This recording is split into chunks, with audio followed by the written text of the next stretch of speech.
luar biasa budaya Eropa ya. Di Inggris pada waktu itu yang hadir Ujur berkata itu adalah sekitar 38.000 jemaat. Sebelumnya katanya itu di Jerman itu 42.000. Saya tunjukkan kepada para mahasiswa bahwa oh ternyata dulu yang membuka Islam di London itu bukan NU, karena NU belum berdiri kan. Muhammadiyah belum berdiri. Saya sampaikan kepada kepala desa, kepada ketua RT, kalian sesama muslim, coba pelajari. Ini ada yang salah. Alhamdulillah, puji syukur kita panjatkan ke hadirat Allah Subhanahu wa Ta'ala atas segala karunia dan nikmatnya. Terutama terima kasih atas kehadiran bapak-bapak yang sangat istimewa di malam hari ini. Kita akan memulai obrolan santai kita di malam ini. Untuk itu kita akan undang terlebih dahulu dua sahabat kita. Yang pertama ada Bapak Kiai Haji Taslim MSI. Bapak Kiai Haji Taslim Sahlin MSI, silahkan ke depan. Bapak Kiai, monggo.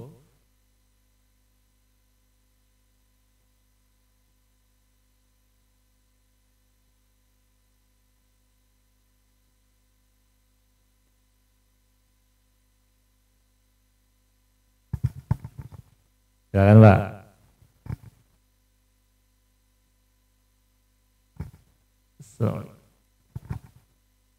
Nah, yang kedua langsung saja nih Pak Profesor Kunto dari Universitas Padjadjaran Bandung. Beliau guru besar di bidang sejarah.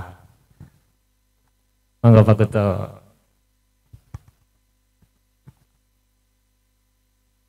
Baik, kita akan mulai.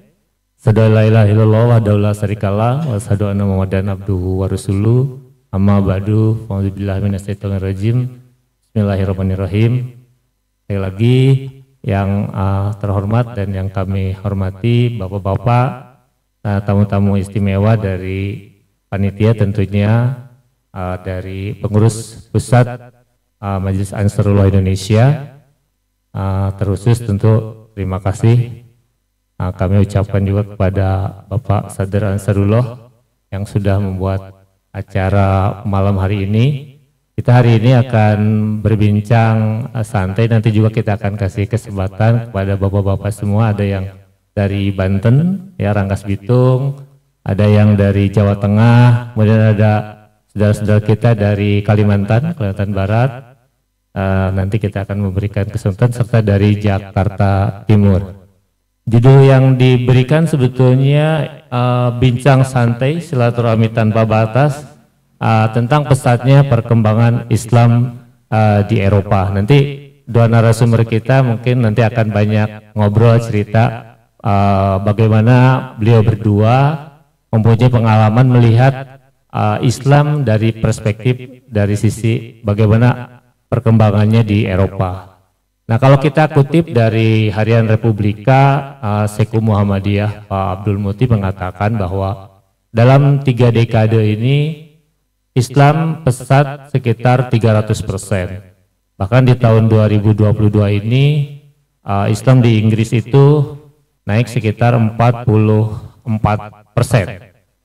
Dan diperkirakan dalam tahun 2085 katanya Islam akan menjadi mayoritas di beberapa negara Eropa, di 13 negara Eropa. Ini sebagaimana pernah mungkin dikutip oleh novelis dan tokoh politik terkenal pada tahun 1950, Bernard Shaw itu mengatakan bahwa dalam 100 tahun ke depan, jadi bicaranya beliau tahun 1950, bahwa tidak lain dan tidak bukan dalam 100 tahun ke depan yang memungkinkan untuk memimpin Inggris bahkan juga Eropa itu adalah Islam. Nah, ini mungkin menjadi sesuatu yang aneh kalau bagi kalangan di Indonesia ya, karena kayaknya nggak kebayang misalnya kok yang selama ini dibayangkan kalau di Eropa itu kan non Muslim kok bisa jadi mayoritas atau bahkan sekarang kok bisa pesat. Lalu ada banyak timbul pertanyaan, kok bisa ya diterima di sana gitu. Islam sedemikian pesatnya, apa sih yang kira-kira yang membuat kemudian Islam begitu diterima di sana? Nah, kita akan mulai mungkin dari Pak Prof. Kunto dulu. Beliau guru besar di Universitas Pajajaran, banyak mengulik tentang perkembangan Islam juga, dan terkhusus beliau pernah hadir di pertemuan Muslim terbesar tentunya di London tahun 2019. Ya, kita persilakan, monggo Prof.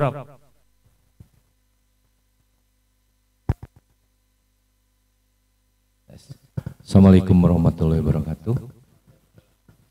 Saya merasa senang bisa berada di depan bapak-bapak ini, Majelis Amsulullah, karena bertemu dengan kawan-kawan dari seluruh Indonesia, dari Kalimantan juga ya, datang. Alhamdulillah, saya banyak tidak kenal sebenarnya di sini. Ada yang beberapa kenal ya, tapi ada yang banyak yang tidak kenal. Baik, pengalaman saya sebetulnya ini peneliti Ahmadiyah ya. Saya S3 itu di Malaysia. Penelitian tentang Jemaat Ahmadiyah itu sekitar 6 tahun lah ya. Manistor kemana-mana. Dan alhamdulillah sudah selesai itu juga diundang oleh Jemaat Ahmadiyah saya ke Singapura. Pada waktu itu bertemu dan beliau dengan huzur. Kemudian atas dasar Jemaat Ahmadiyah juga ke Thailand dengan Ustadz Saipul ini ya, di sana.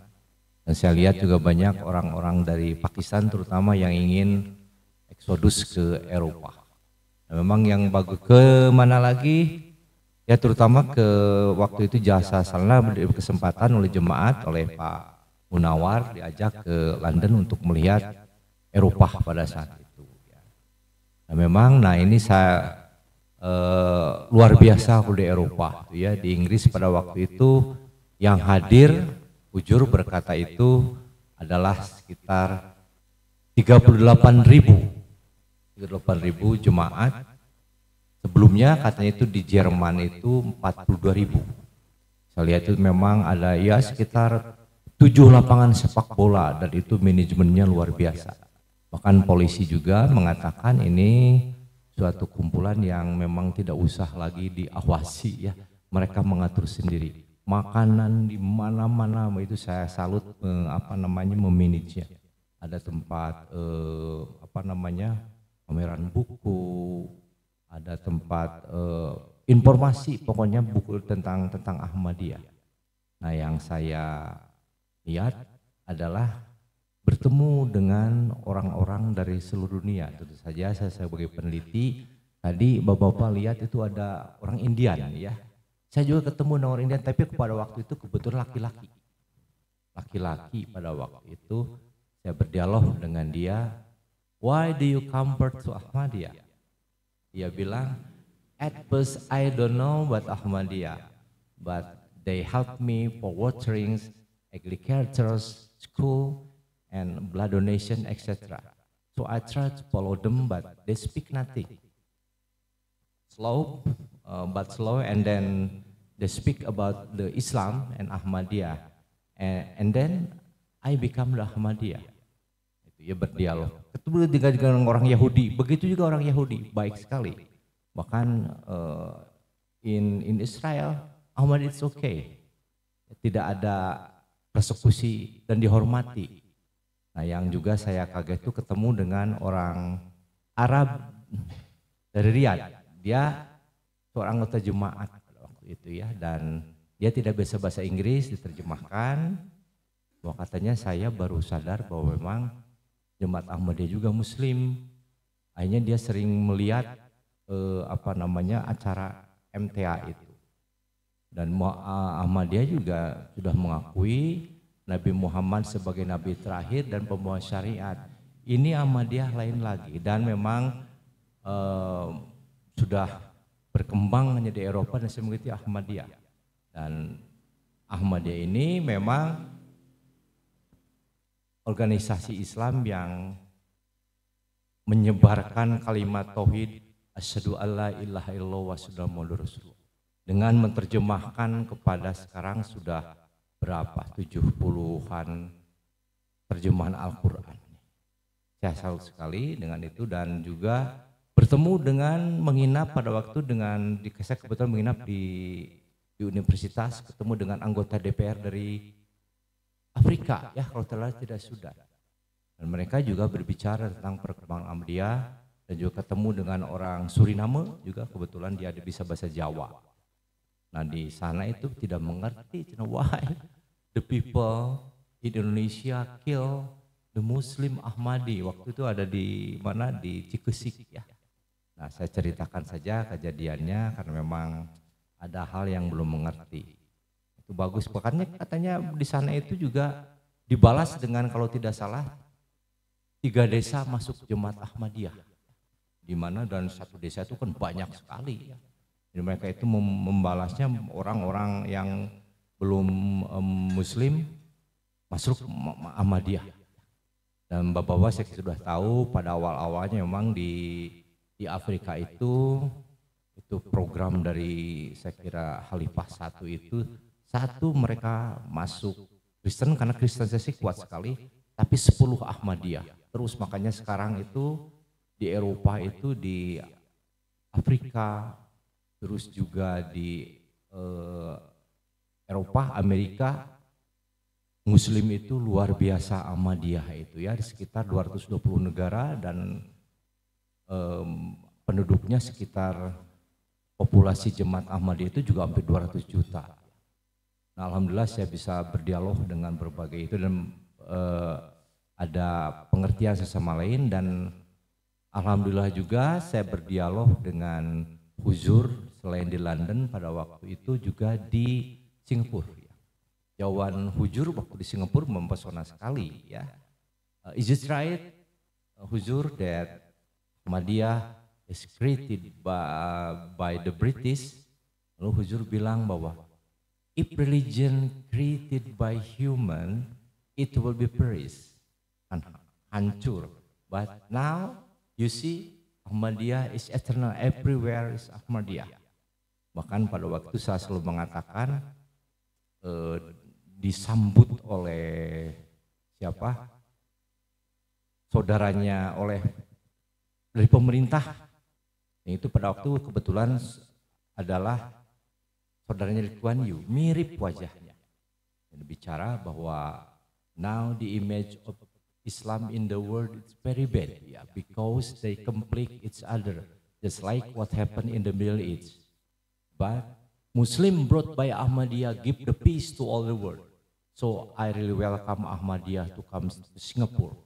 Wah, saya itu bagus sekali karena di Singapura kebetulan saya kuliah juga di Malaysia. Saya berjalan-jalan ke Singapura, memang di sana tuh apa saja boleh ya. Yang satu tidak boleh berbuat kriminal karena berbuat kriminal mempersekusi orang itu nanti yang berlaku adalah hukum positif. Di sana ada HTI juga ada, Yahudi juga ada, jemaat juga banyak. Ya mereka hidup biasa aja. Dan jemaat Ahmadiyah juga saya lihat. Nah, waktu di mana di London juga dia bilang ya Huzur itu bagus berbicara tentang Muslim di dunia, tidak berbicara tentang Ahmadiyah saja. Yang saya salut pada waktu itu Huzur menyebarkan orang-orang yang cum laude di universitas-universitas terkemuka di dunia. Dia bilang kami berencanakan akan menyebarkan para pemuda-pemudi di dunia sekitar 5.000 orang. Sebarkan baik pria pun wanita. Apa keahliannya? Bukan tentang teologi ya, tapi tentang kedokteran, ahli kedokteran, dokter, ahli hukum, terus juga ahli ilmu sosial, sosiologi, dan sebagainya, banyak sekali ya. Bahkan juga saya terkesan ketemu dengan seorang lawyers dari Pakistan. Nah, jemaat Ahmadiyah itu dibunuh itu legal sekali oleh penduduk di Pakistan itu, bahkan kalau dibunuh itu paling seminggu 2 minggu udah keluar karena memang ada ordonansi. Nah dia lawyernya berusaha untuk berhubungan dengan tingkat dunia untuk mengantisipasi jangan terjadi persekusi sampai kepada pembunuhan. Nah jadi banyak hal yang saya lihat berhubungan dengan orang-orang dari sedunia. Dan Hujur juga bicara tentang Muslim, kemudian juga sudah tidak berbicara lagi tentang teologis karena Ahmadiyah sudah selesai lah tentang teologis, tapi dia berbicara tentang kemanusiaan. Itu yang saya tangkap dari Huzur itu. Dan dia juga terima, thank you very much Professor for coming here because to speak objectively about Ahmadiyah and I need a band like you. Dan juga bilang, thank you very much, Your Holiness, that I'm invited to come here and to speak about all the humanity and also about the Muslim in the world. Ya, kami foto-foto dan sebagainya, dan memang Huzur itu seorang sosok yang suci, yang dipercaya. Dan memang saya lihat juga ini berkumpul di sini itu kan memang atas izinnya dan juga kita punya pemimpin. Saya pada waktu wawancara, waktu penelitian Ahmadiyah juga bertanya kepada, karena penemuan saya disertasi itu yang penting itu, kenapa orang-orang Jawa Barat itu menerima Ahmadiyah? Cuma 2 kasih itu, orang jemaat itu menerima secara rasional dan secara mistis. Secara mistis kenapa? Misalnya saya ke daerah, Ibu kunaon menganut Ahmadiyah. Kenapa Ibu menganut Ahmadiyah? Aduh saya mimpi ketemu dengan Imam Mahdi. Jadi saya langsung saja tanpa bertanya-tanya menganut Ahmadiyah. Nah itu susah kan, itu menurut saya dari atas juga ya.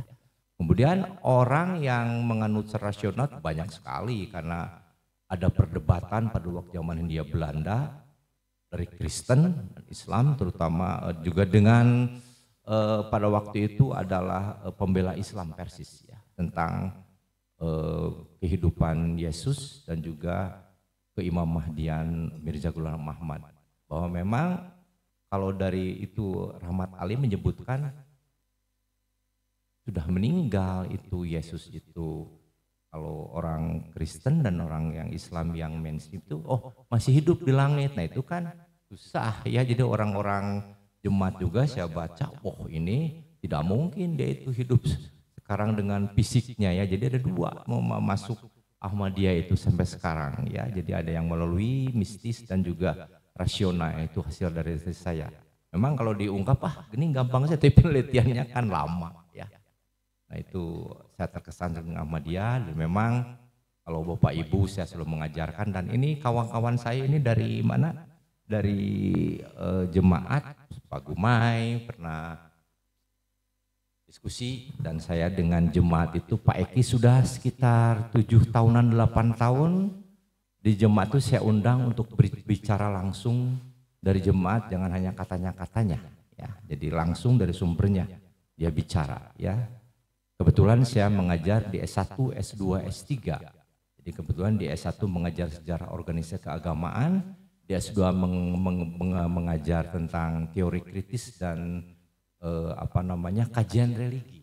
Ya, jadi saya langsung di S3, sudah sekarang tidak ada kuliah, mereka langsung berbondong-bondong untuk melihat diskusi, dan alhamdulillah sudah, ya saya kira sudah 8 tahun alumninya sudah banyak, dan kebetulan mereka juga sudah mengerti Ahmadiyah itu. Jadi dari sana saya tahu bahwa informasi mengenai Ahmadiyah itu kurang ya. Jadi taunya hanya stigma dari MUI. Wah ini saya baru Pak dengar ini gini-gini. Ya, selalu katakan Anda kalau ingin mengetahui lebih dalam lagi silahkan datang ke Mubarak atau ke siapa, ke Jemaat Ahmadiyah. Boleh apa saja bicara, berdebat langsung.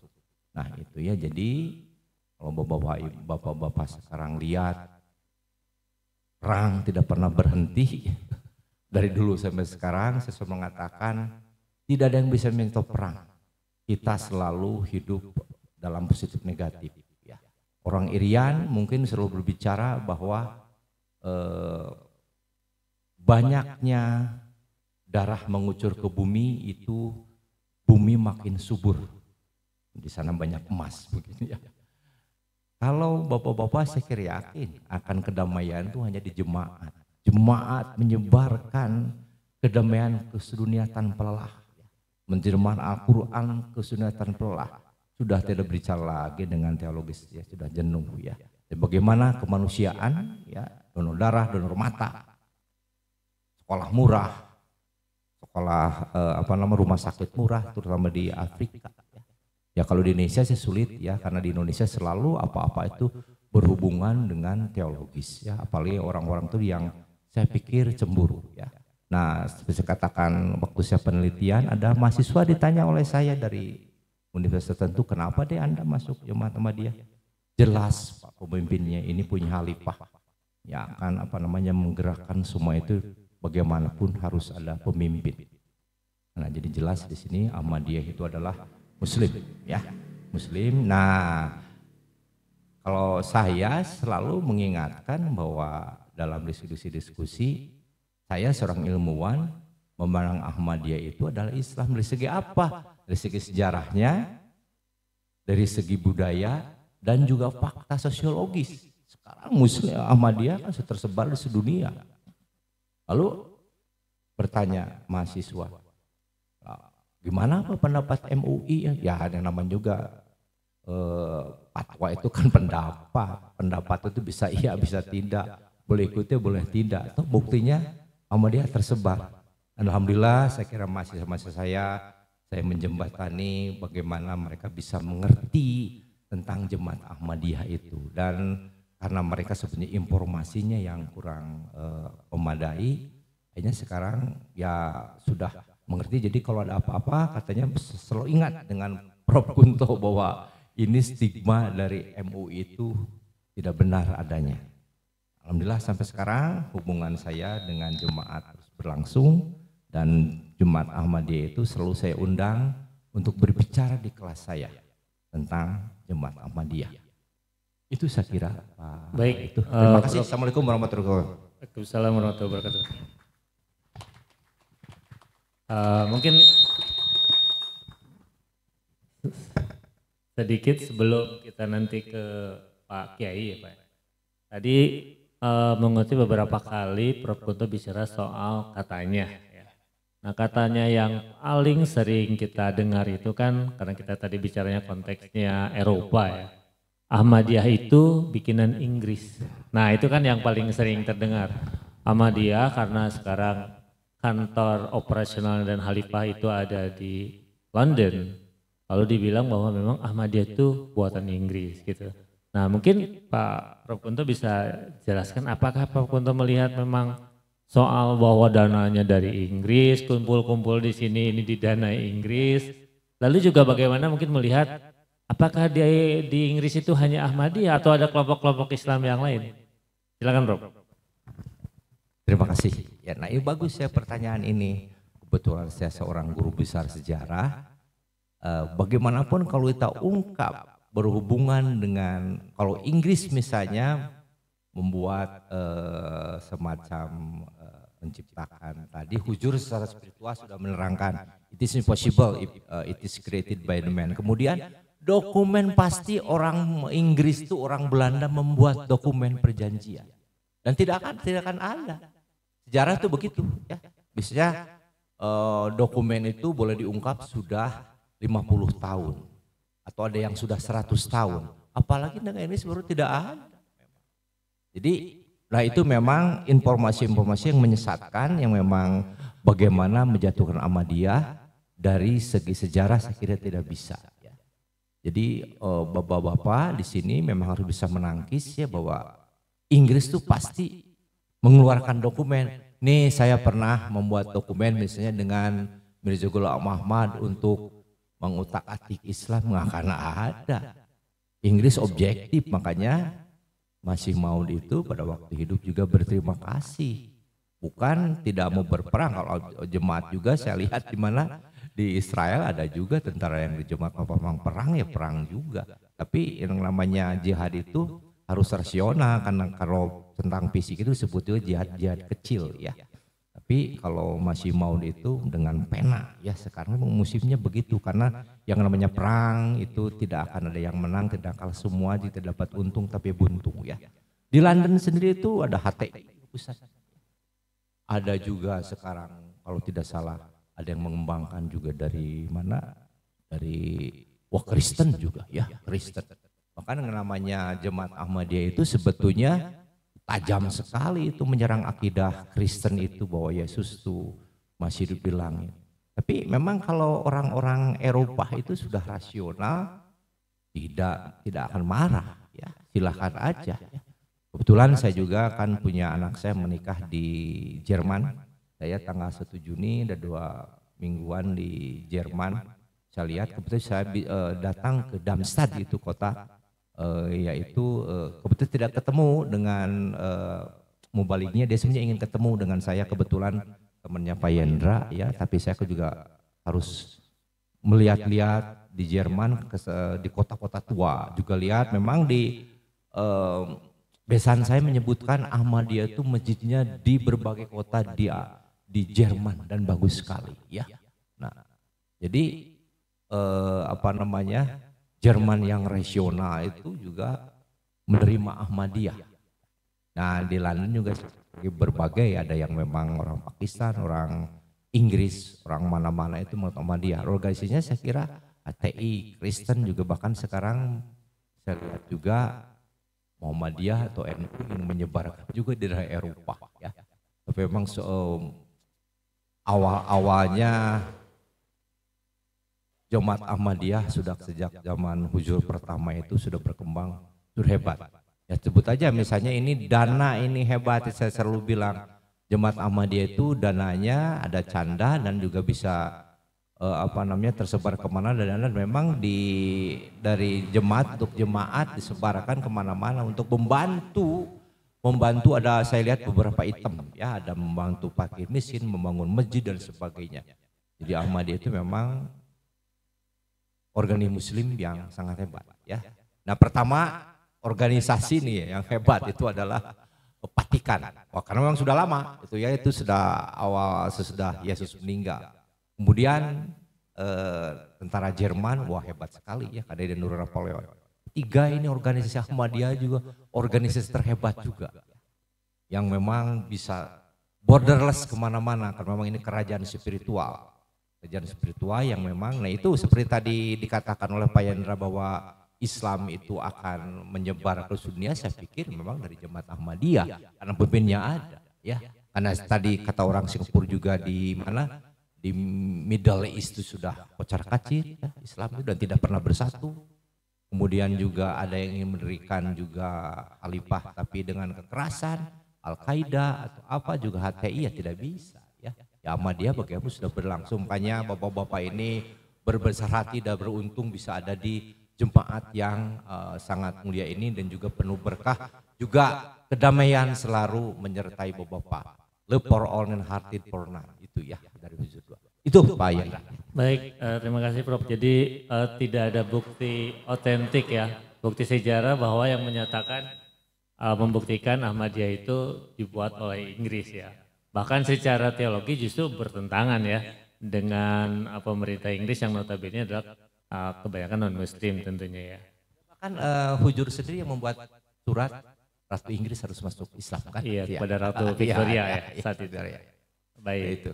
Nanti kita ngobrol lagi Prof. Kita beralih dulu ke Pak Keji Tastim yang kemarin hampir 2 minggu barangkali ya, 10 hari ya. 10 hari ikut di pertemuan, kalau kata Pak Menteri Agama Pak Lukman ya, ini pertemuan Muslim terbesar setelah naik haji katanya. Waktu beliau sampaikan di sana, di dalam satu kepemimpinan begitu ya, di Inggris yang dihadiri 41.000 dari berbagai negara dan berbagai agama di sana. Nah, betul. Lebih dari 100 negara, di atas 41.000 kemarin itu. Nah, jadi kita kejebak macet juga ya pakai ya, kejebak macet. Nah, di pertemuan tersebut, nah ada yang menarik waktu kita ngobrol-ngobrol di sana dengan Pak Keji Tastim ini ini kita mesti belajar Islam dari Inggris. Gimana tuh maksudnya ceritanya? Silakan Pak, silakan Pak Kiai. Assalamualaikum warahmatullahi wabarakatuh. Asyhadu an la ilaha illallah wa asyhadu anna Muhammadan abduhu wa rasuluh. A'udzu billahi minasyaitonir rajim. Bismillahirrahmanirrahim. Alhamdulillahirabbil alamin arrahmanir rahim maliki yaumiddin. Iyyaka na'budu wa iyyaka nasta'in ihdinas siratal mustaqim. Siratal ladzina an'amta 'alaihim ghairil maghdubi 'alaihim waladdallin. Amin. Amma ba'd. Gimana? Mukaddimahnya sudah mubalik internasional ya kalau Pak. Dari mukaddimahnya dulu loh. Persen ya? Ya. Kalau persoalan baiat itu rahasia saya dengan hudur. Prof. Kunto, wah saya minder ini. Kalau Prof. Kunto itu ilmuwan sejarah yang tentu melihat dalam perspektif sejarah. Tapi ya kalau beliau peneliti Ahmadiyah, saya ini pembela Ahmadiyah. Ini ketetapan MUI Jawa Tengah. Jadi saya sudah dinobatkan menjadi pembela Ahmadiyah. Saya sebelum cerita itu ya Pak Yendra, saya tidak sendirian. Kemana-mana saya bersama-sama dengan ada Romo Dedi dari Katolik. Silakan berdiri. Wah. Terima kasih Romo Dedi. Itu kayak Ahmadiyah tapi Romo Mas. Sebentar lagi baiat ya. Kemudian ada saudara saya dari Ansor tapi tidak Ansarullah, tapi GP Ansor. Ben gegeran yang ini sisanya. Mohon berdiri Mas Muhammad Abdul Aziz As-Segaf. Waalaikumsalam Mas. Benar ya As-Segaf. Terus ada lagi kelihatannya santri juga kayak Gus tapi ini pendeta nih. Mas Pendeta Setiawan Budi ya ini kemana-mana saya kalau jalan sama dia saya yang rugi karena yang diciumi banser dia saya enggak. Mungkin saya sudah terdeteksi salah bergaul dengan Ahmadiyah bagaimana gitu ya. Kemudian ada lagi kelihatannya diam tapi luar biasa ilmunya karena ini alumni Kairo. Silakan berdiri Gus Kodir. Ini pengasuh pondok pesantren Raudatus Sholihin Desa Sayung ya, Desa Loireng Kecamatan Sayung Kabupaten Demak. Itu pesantrennya sudah enggak karu-karuan karena jangankan Ahmadiyah, Muhammadiyah ya masuk, Kristen masuk, Katolik masuk dan lain sebagainya. Masih ada satu lagi ini empu saya, silakan berdiri Romo Lili. Nah, ini kelihatannya cool tapi di belakangnya bawa keris banyak ya. Bapak Ibu mohon maaf saya tidak bisa cerita secara akademis gitu, tetapi Prof saya juga alhamdulillah saya bisa melihat dengan empirik sensual begitu, jadi melihat secara langsung bagaimana ternyata Ahmadiyah sudah membuka lahan dakwah di Eropa, wabil khusus karena saya baru ke Inggris ya, saya cerita Inggris saja. Nanti kalau ke Kanada ya saya cerita Kanada kan. Ya, ini kode maksudnya. Kode. Jadi kode Pak Wawan ya. Jadi benar saya begitu menginjakkan kaki di tanah Inggris itu saya memang dalam hati wah malu saya ini, saya harus belajar Islam dari Inggris ini. Itu aja kalimat yang spontan dan sudah dimuat di beberapa media cetak terkenal. Ketika saya kemudian berkunjung ke Masjid Fadl, yang masjid ini cukup tua di London, ini adalah masjid yang pertama ya Prof, yang berdiri pada 1924. Ya, saya sedikit-sedikit ngajar sejarah Prof ini. Jadi saya harus hafalkan. Saya tunjukkan kepada para mahasiswa bahwa oh ternyata dulu yang membuka Islam di London itu bukan NU karena NU belum berdiri kan. Muhammadiyah belum berdiri. Apalagi apa tadi? MUI ya. Ya, MUI. Nah, itu belum ada itu. Jangan pakai katanya ya Prof ya. Ayo Prof kita. Nah, kemudian ada lagi masjid yang tertua di seluruh UK kan. Kita malam-malam ke sana ya. Namanya Masjid Shah Jahan kalau tidak salah ya. Itu yang berdiri 1881 Bro. Ini kan penanda bahwa kawan-kawan Ahmadiyah itu sudah berdakwah sejak lama, cukup lama. Jadi saya kira Maulana Gumai sudah sampai sana ya. Alhamdulillah, kalau enggak nanti saya daftarkan. Ini mubalik yang belum segera siap-siap. Jangan kalah dengan mubalik karbitan. Lalu satu hal yang perlu saya sampaikan kepada orang banyak tentu saja, yang non Ahmadi tentu saja. Saya semakin memiliki bekal yang cukup karena memang secara empirik sensual saya tidak hanya melihat di skala warung, tetapi sudah sampai di London dan subhanallah jejak-jejak itu yang saya kira ini Prof. Saya hitung 20 tahun ini ngajar sejarah peradaban Islam. Tapi ini ya saya mungkin ya dosa-dosa sedikit tidak apa-apa kan sudah tobat ya. Itu tidak ada satu kalimat pun yang bercerita tentang bagaimana perjuangan Islam di Eropa. Benar ya Prof? Ini harus diperbaiki ini pelajaran sejarah kita, dan sudah saya mulai dengan mahasiswa-mahasiswa itu. Jadi ada jejak-jejak yang dipotong untuk penulisan sejarah ini ya Prof ya. Nanti Prof lah yang nulis lah, nanti saya yang ngajar.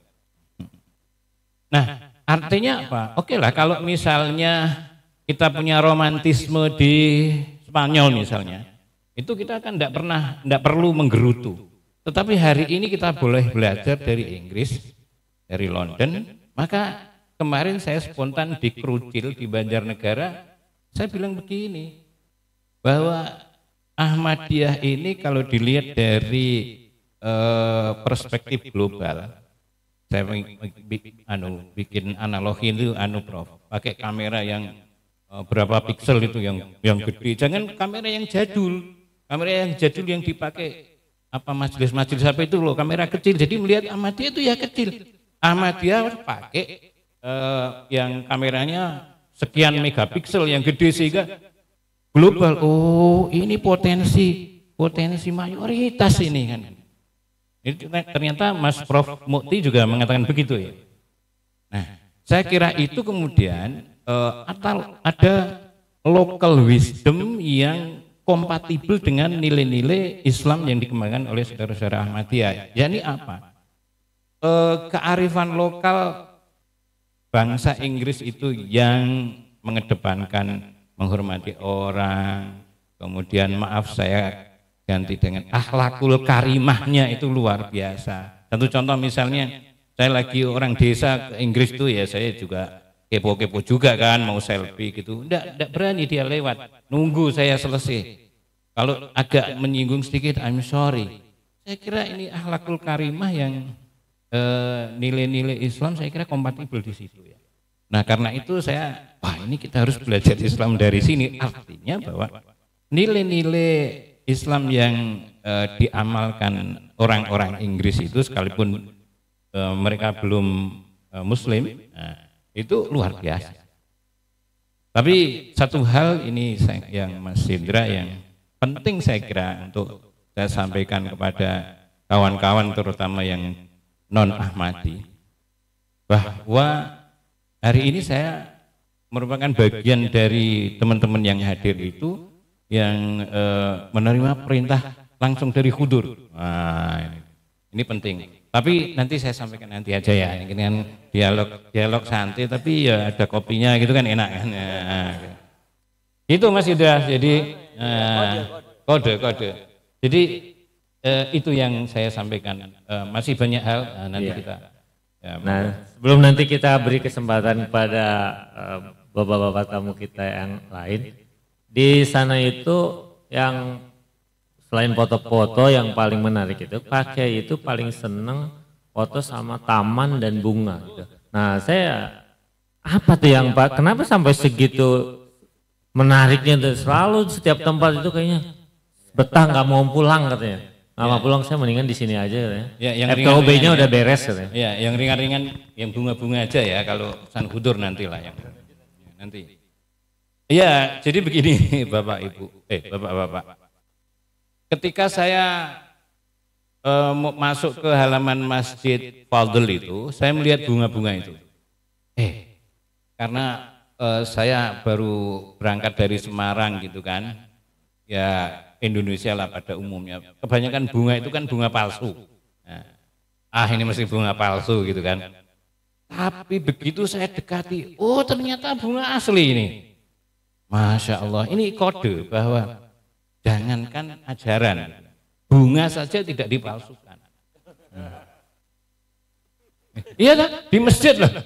Di Indonesia enggak ada masjid kok bunganya asli, mesti palsu.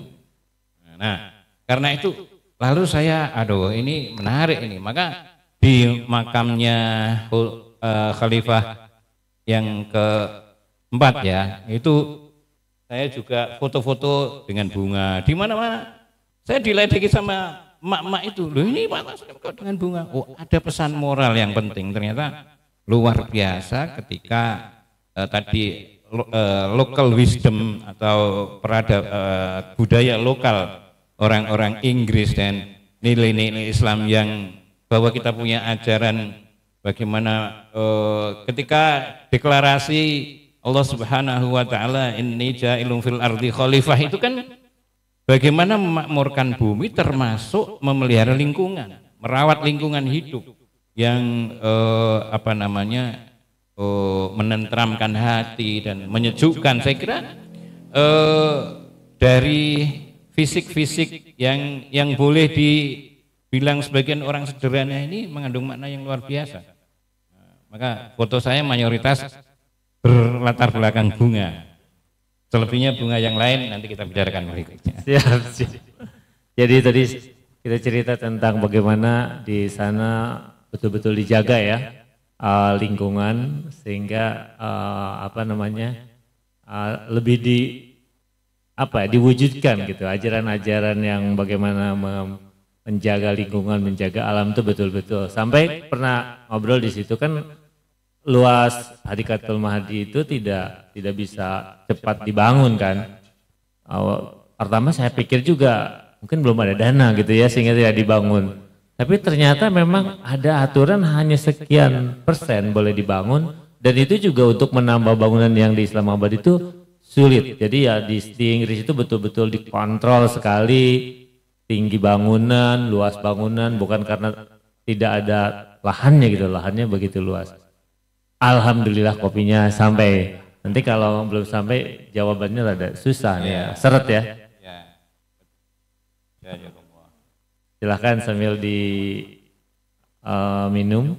Nah kita akan ngobrol dulu sebentar, mungkin ada kesan-kesan atau mungkin ada yang ingin disampaikan dari para tamu kita. Saya kesempatan dari teman-teman di Jawa Tengah terlebih dahulu, silahkan Pak Saifullah siapa yang akan menyampaikan, nanti kita urut. Mic-nya silakan.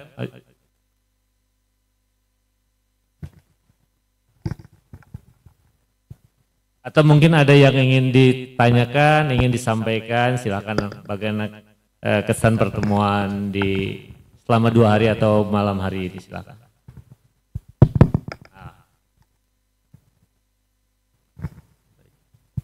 Bismillahirrahmanirrahim.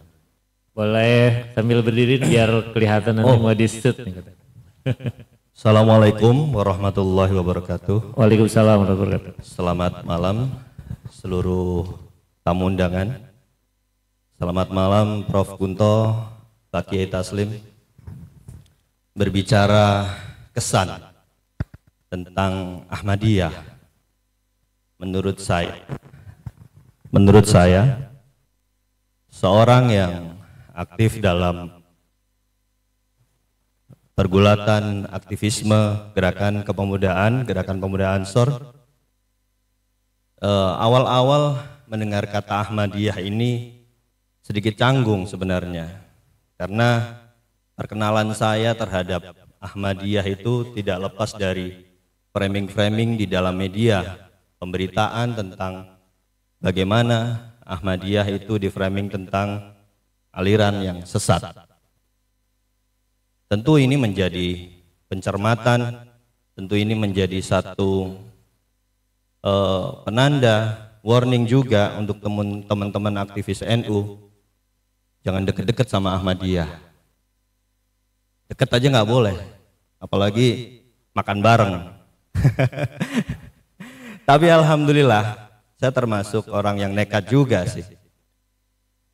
Ternyata semakin dekat, saya semakin pengen tahu sesatnya di mana sih, kayak apa sih.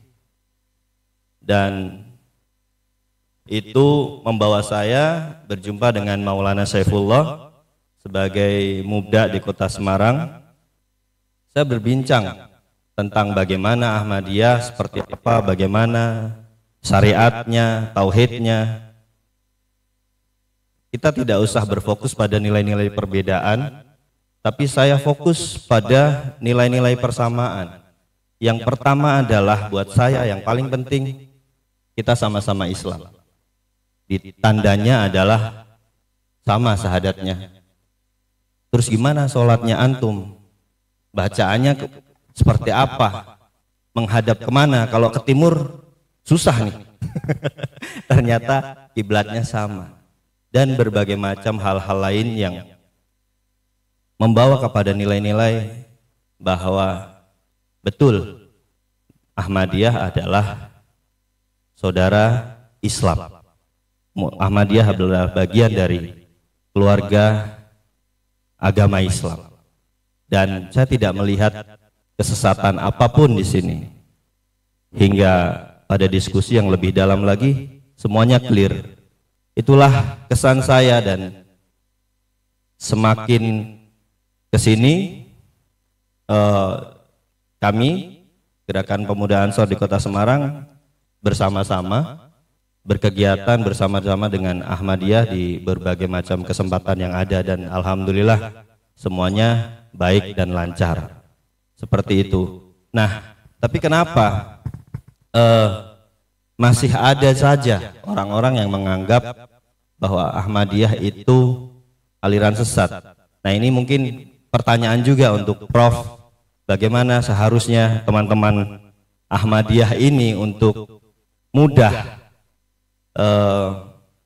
bergaul atau mungkin tidak dianggap sesuatu yang berbeda oleh teman-teman yang lain seperti teman-teman NU, Muhammadiyah dan yang lainnya. Harapan saya ya, karena kita ini semuanya dalam konteks keindonesiaan, kebangsaan, kita punya kesempatan yang sama untuk duduk bersama, berbicara yang sama tentang nilai-nilai khilafiyah. Sebaiknya kita diskusikan. Jangan lagi ada persekusi, jangan lagi ada tindak-tindak kekerasan. Dan beberapa waktu lalu saya berjumpa dengan Amir, Pak Mirajudin ya. Mbok ya, adakah program silaturahim mungkin di Ahmadiyah, Raftah ya mungkin ya, menjelaskan seperti Ahmadiyah itu kepada teman-teman yang lain di seluruh jajaran, misalnya baik itu stakeholder di pemerintahan, baik itu di kalangan teman-teman ormas lain, aktivis lain, agar apa? Agar ini clear, Ahmadiyah bukan aliran sesat, Ahmadiyah adalah bagian umat Islam seperti pengalaman Pak Kiai Taslim saat di London diberikan pesan oleh Uzur ya, Ahmadiyah adalah bagian dari umat Islam, begitu ya Pak Taslim. Nah, agar ini tidak menjadi ketakutan seperti terus-menerus. Karena belum lama ini yang seharusnya Istimewa Ansarullah ini digelar di Jawa Tengah, ini dibatalkan oleh boleh dibilang lembaga negara, yaitu Kanwil Kemenak. Beritanya banyak di media di Jawa Tengah, dan salah satu petarung yang paling kenceng yaitu Pak Kiai Taslim, kenceng banget ngebelain Ahmadiyah. Ya memang harus speak up kita. Nah, bahkan sekelas lembaga negara pun seperti Kanwil Kemenak dan jajaran kepolisian masih banyak bertanya tentang atau ada kekhawatiran bahwa Ahmadiyah ini aliran sesat. Jadi kira-kira seperti apa, Prof, untuk kita bisa mudah berbicara tentang atau mengkomunikasikan tentang seperti apa Ahmadiyah ini yang sebenarnya. Sekali lagi, mungkin ini juga jadi otokritik, mohon maaf kalau saya berlebihan. Bagi teman-teman Ahmadiyah, perlu komunikasi, perlu berbicara untuk lebih luas kepada publik seperti apa yang tadi sudah kita lihat bersama, bagaimana Islam dikenalkan oleh teman-teman Ahmadiyah di Eropa. Salah satu jalan yang ditempuh adalah menjelaskan bagaimana Islam itu, seperti apa Islam itu. Teman-teman, kalau teman-teman Islam Ahmadiyah di Eropa bisa, kenapa kita yang mayoritas negara ini penduduknya Muslim, kenapa tidak bisa?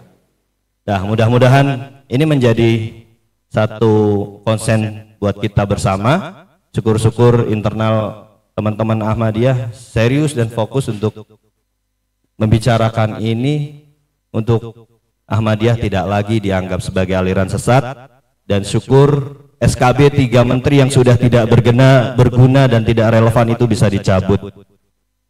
Karena itu yang sekali lagi menjadi, ya lagi-lagi dasar-dasar yang tidak relevan lagi menurut saya.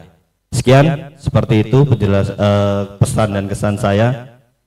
Terima kasih. Wallahul muwaffiq ila aqwamit thoriq. Wassalamualaikum warahmatullahi wabarakatuh. Waalaikumsalam warahmatullahi wabarakatuh. Terima kasih Mas Abdul Aziz dari GP Ansor di Semarang ya. Nah ini juga mungkin tadi yang poin yang paling penting ada PR pertanyaan tentang, nanti kita akan jawab ya, kenapa masih terjadi seperti ini. Jadi masih katanya kan, jadi fakta-fakta tentang Ahmadiyah ini belum dipahami. Jadi masih bagi internal kita artinya masih punya PR besar untuk menyampaikan ke masyarakat Indonesia sebetulnya kondisi yang seharusnya, dan mudah-mudahan tentu bapak-bapak yang hadir di sini juga bisa menjadi bagian yang menyampaikan fakta sebetulnya. Nah, kita berikan lagi kesempatan dari Mas Tito, saudara-saudara kita dari Semarang, silahkan. Assalamualaikum warahmatullahi wabarakatuh. Satu hal yang menjadi pertanyaan saya untuk Prof. Kunto dan mungkin akademisi yang lain yang secara akademik banyak mengkaji tentang Ahmadiyah, berikut dinamikanya, dan saya sangat berharap ada semacam kerjasama antara para akademisi ini dengan Ahmadiyah itu sendiri sebagai sebuah organisasi. Kasus terbaru tadi sudah disampaikan sama Mas Aziz tentang Istimewa Ansarullah di Donohudan, dan itu mumpung masih anget, maka sejauh mana saya sih sangat berharap para akademisi ini atas kejujuran ilmiah mau mengadvokasi, mendampingi, tentunya juga harus dibarengi dengan semangat dari JA itu sendiri. Artinya ada program kolaborasi bersama. Soalnya yang menjadi pijakan itu adalah fatwa MUI terus. Ketika fatwa itu difahami hanya sebagai sebuah pendapat, maka kenapa Anda yang punya kajian yang ilmiah kemudian mempunyai langkah konkret Pak Taslim sudah berdarah-darah demikian tadi loh. Nah ini Ahmadiyah sendiri, apa yang Anda lakukan gitu loh? Berani tidak misalkan menyampaikan somasi? Berani tidak menyampaikan sebuah proses atas ketidakadilan ini didukung oleh advokasi para akademisi? Itu saja Prof. Mungkin mumpung masih anget dan kedepannya kita tidak berharap lagi ada kejadian seperti ini, maka ini bisa menjadi starting point untuk gerakan lebih konkret. Kalau Pak Taslim tadi sebut empirik sensual, nah itu quote of the day Pak, itu matur nuwun. Artinya secara pribadi saya sangat berharap ada program kolaborasi yang nyata antara akademisi dengan Jemaat Ahmadiyah itu sendiri sebagai program, sebagai apa ya, kehidupan beragama ke depan kita itu supaya lebih dewasa. Matur nuwun. Assalamualaikum warahmatullahi wabarakatuh. Waalaikumsalam warahmatullahi wabarakatuh. Ya, kita berikan waktu untuk Pak Prof. Goto ya, hampir sama pertanyaannya kan. Kira-kira apa sih tips sebagai Ahmadiyah untuk menghadapi tantangan seperti ini? Dan tadi ingin sampaikan bagaimana kemudian kalau menggalang juga dari teman-teman di akademisi.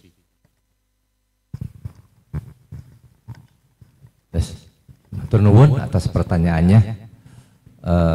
Kira hampir sama pertanyaannya, bagaimana supaya suasana itu menjadi cair, ada hubungan yang baik, nanti Ahmadiyah itu tidak, orang dengar tuh tidak alergi begitu ya. Ini ada semacam, mungkin ini ada faktor eksternal ya, ada faktor internal. Kalau faktor eksternal itu jelas tadi MUI ya, bahkan tadi disebutkan juga ada surat putusan bersama itu. Kemudian yang saya lihat di Jawa Barat itu juga ada pergub ya, yang melarang menginformasikan berbagai kegiatan Jemaat Ahmadiyah. Padahal bagus sekali Jemaat Ahmadiyah itu tadi itu ada The Clean City, ada Donor Mata, bahkan Donor Mata itu sudah masuk rekor muri. Saya lihat pada waktu itu ada jalsah di Garut pada waktu itu datang dari Cendo itu mensimulasikan bagaimana mengambil kornea mata itu dari masyarakat. Nah itu dari pergub itu memang berbahaya. Tadi ya saya setuju juga sekali, sewaktu-waktu ada somasi dari jemaat dan memang harus diusahakan. Kalau saya sebagai dari ilmuwan juga mungkin, nah itu faktor eksternal, saya pikir jemaat juga membuka diri, saya kira ada semacam silaturahmi, sembahyang bersama, saya kira bagus ya, buka bersama, diundang ke Masjid Ahmadiyah atau begitu juga anggota jemaat Ahmadiyah diundang ke suatu tempat ya, jadi akan tercipta kebersamaan, jadi pengertian yang sama. Kalau saya yang dalam lembaga akademis, ya institusi akademis, saya berharap sudah ini ke Pak Eki juga di sini disampaikan lagi. Jadi kalau mereka mau mengambil skripsi S1, S2, S3, tolonglah diberikan dana. Kalau menurut saya mah begitu. Jadi mereka akan ada semangat karena saya lihat juga terutama S1 kan S1 itu ada yang bidik misi yang kurang ya. Tidak punya biaya, ya berikan biaya untuk menulis terutama tentang Jemaat Ahmadiyah ya. Jadi ada semacam dana untuk beberapa orang, tentu saja nanti skripsinya nanti dicek dulu berapa jauh, juga tesis ataupun disertasi, dan saya pikir Ahmadiyah itu akan mampu. Nah itu dari segi akademis. Kemudian saya dari segi akademis itu juga selalu mengundang.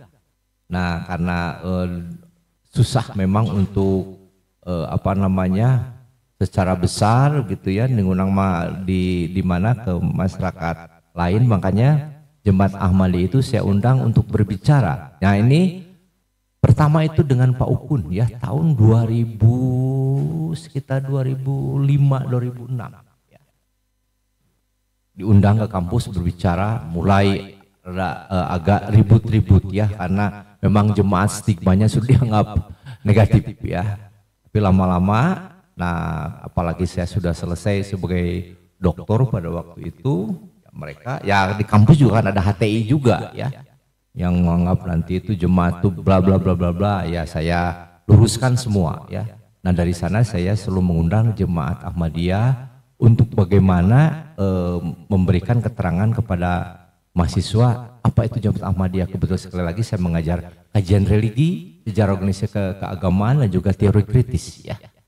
Nah, historisisme, bagaimana terjadi sebagainya. Nah, diundang alhamdulillah saya kira sudah 8 tahunan. Nah, karena memang saya itu ya bukan decision maker ya, tapi untuk di kampus terutama di Fakultas Ilmu Budaya sebagai seorang guru besar di jurusan sejarah, ya mungkin sudah 8 alumni saya itu ya, mereka jadi mereka itu sudah mengerti, tidak akan lagi terkecoh dengan berbagai fatwa yang memberikan stigma negatif terhadap Ahmadiyah. Alhamdulillah sudah terrealisasi itu, mungkin nanti tinggal saya kira jemaat Ahmadiyah lebih ya tadi betul tadi ada autokritik ya, bagaimana sebenarnya supaya Ahmadiyah itu bisa lebih membuka diri ya pada lembaga lain ya, pemerintah, dan undang saja menurut saya, terutama ada sembahyang bersama dan sebagainya, nanti akan ada pengertian bersama. Itu kalau menurut saya ya. Terima kasih. Jadi lebih masif ya untuk silaturahmi dan publikasinya.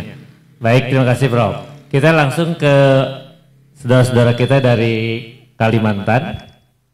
Sebagaimana mungkin Bapak tahu, ramai sekali kira-kira beberapa tahun yang lalu ya, pernah dengar cerita Sintang, Balai Harapan, masjidnya dibakar. Nah, kita akan dengarkan mungkin bagaimana kesan dari Pak Panglima Hayoni dari Kalimantan, dan beliau kesini juga memang diutus resmi oleh pemerintah Kabupaten Sintang. Jadi dulu rame-rame Sintang, kemudian terkesan pemerintahnya kemudian melarang kegiatan, tapi hari ini beliau justru diundang dan diperintahkan resmi oleh pemerintah Kabupaten Sintang untuk melihat dari dekat Ahmadiyah. Silakan Pak Panglima. Terima kasih. Yang saya hormati Kiai, Ustadz, Mubalik, dan seluruh hadirin yang tidak bisa saya sebutkan satu persatu. Selamat malam, salam sejahtera bagi kita semua. Saya Panglima Kayo, nama asli saya Arbudin Johari. Jadi secara adat Dayak, ya saya adalah tokoh adat. Di sebelah kiri saya ini, mohon berdiri, ini adalah salah satu temenggung dari Temenggung Kabupaten Sintang.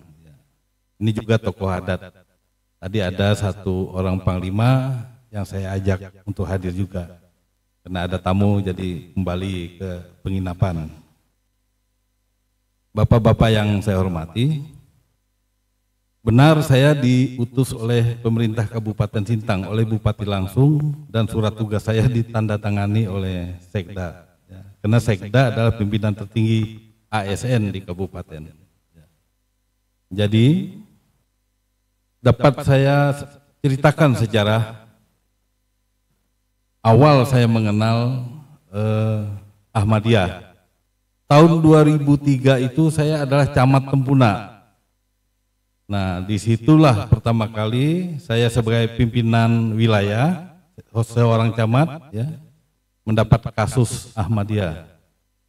Waktu itu luar biasa, karena masyarakat, pemuda Muslim, pemuda masjid, ya, tokoh masjid, ya, tokoh agama, ya, ke kantor melaporkan segala macam bahwa di Desa Balaigana ada aliran sesat.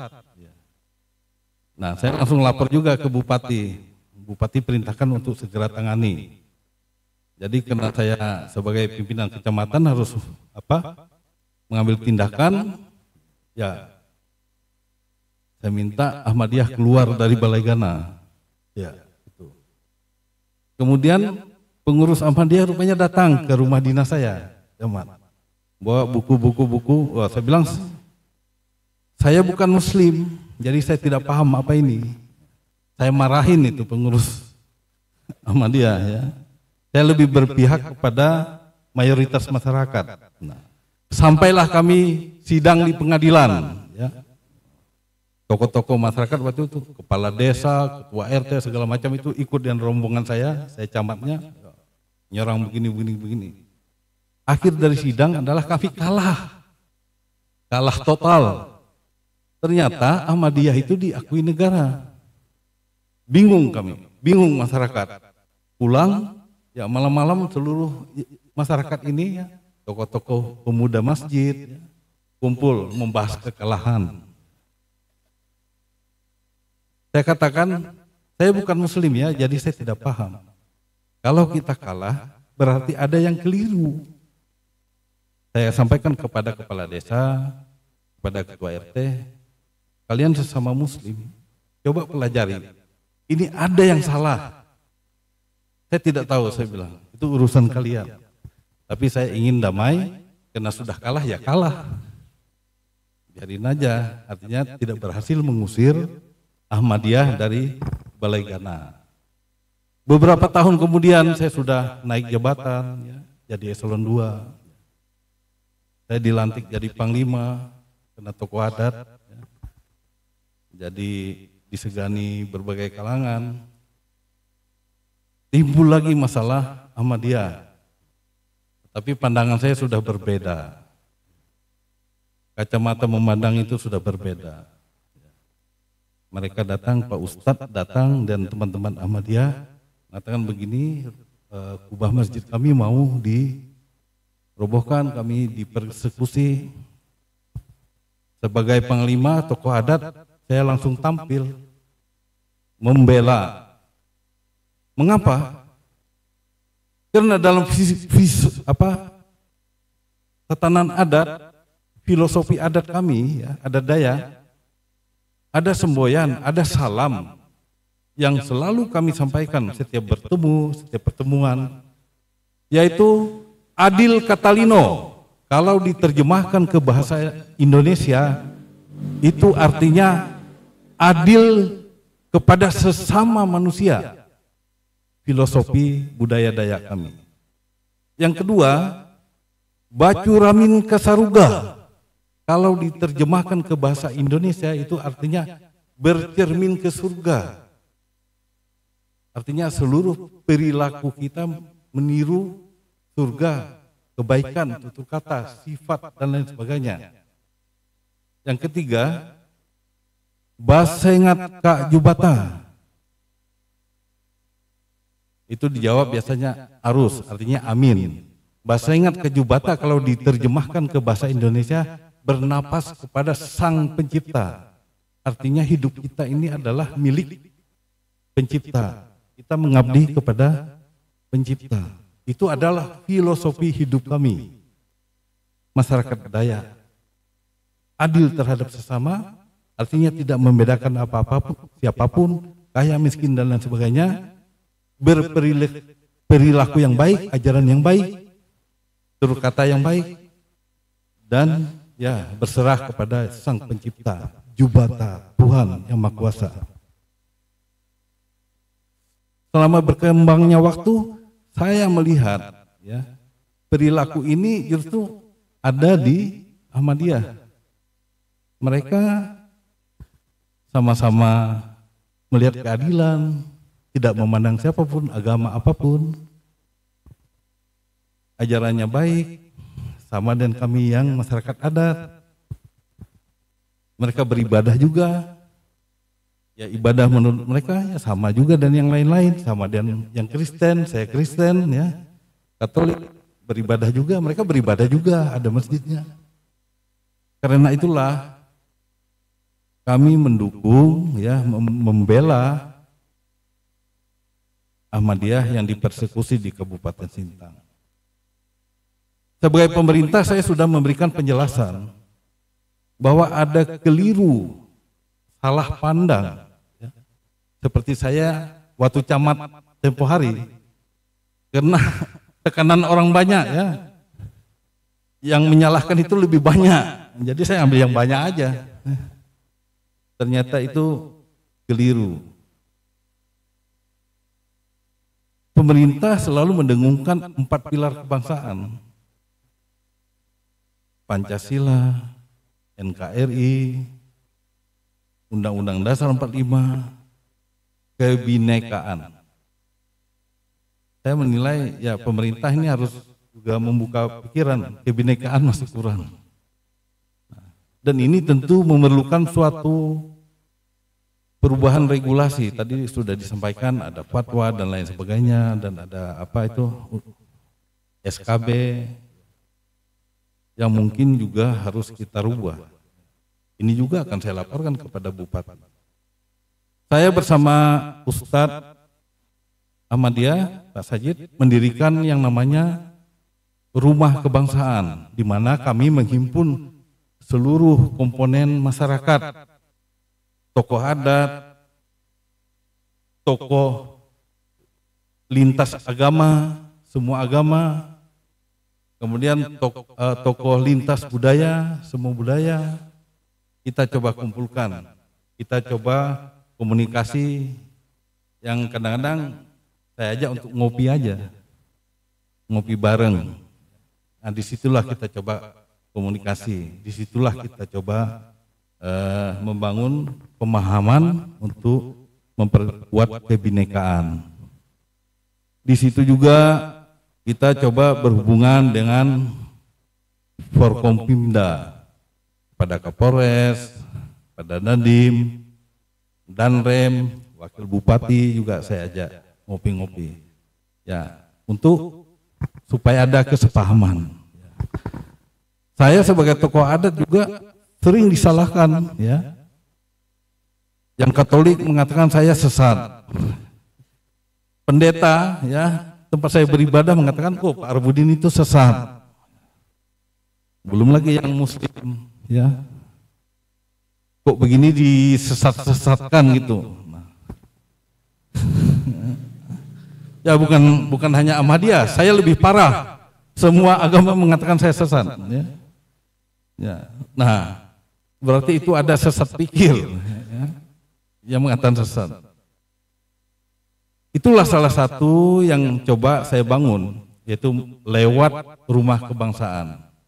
Nah, di dalam budaya adat Dayak, ya, dengan filosofi yang saya sampaikan tadi, kami adalah masyarakat yang terbuka. Ahmadiyah ya tentu begitu mudah masuk ke masyarakat Dayak. Kita saling menghormati. Ya, walaupun saya akrab dengan pengurus Ahmadiyah, tidak serta-merta saya jadi Ahmadiyah, ya. Ya tetap aja saya tokoh masyarakat, ya. Tidak ada masalah. Tapi kita punya filosofi yang sama.